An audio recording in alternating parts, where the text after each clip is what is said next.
30 qershori është afati i fundit për tatim paguesit, të cilët duan të përfitojnë nga falja me kusht e detyrimeve të prapambetura. Administrata tatimore ka njoftuar tatim paguesit përmes pop-upeve në llogaritë e tyre në e-filing, të cilët mund të drejtohen drejtorive rajonale tatimore për verifikimin e situatës së tyre financiare. Për detyrimet tatimore që i përkasin periudhës 2015-2019, subjekteve u jepet mundësia e pagesës së 50% të detyrimit kryesor dhe nga ana tjetër përfitojnë fshirjen e 50% të detyrimit principal të mbetur, si dhe faljen e plotë të gjobave dhe kamat vonesave.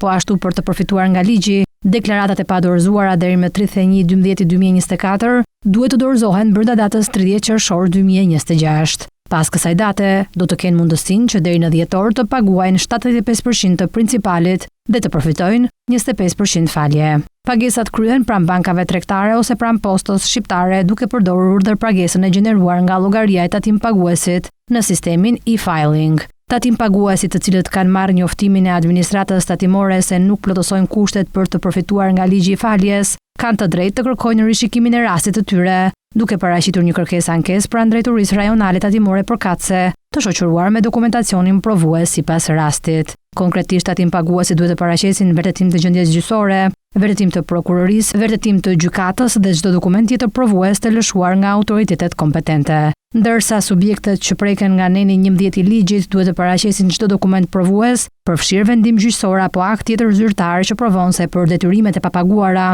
nuk ka një vendim gjyqësor të formës së prerë dhënë në favor të administratës tatimore.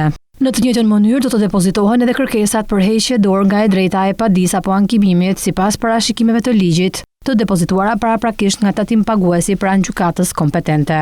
Referuar të dhënave nga administrata tatimore, së fundmi, mbi 10.881 tatim pagues kanë përfituar nga fshirja apo shuarja automatike e 4.8 milion euro detyrimeve tatimore të papaguara, ndërsa 6.475 tatim pagues janë çregjistruar automatikisht në përputhje me përcaktimet e ligjit të faljes.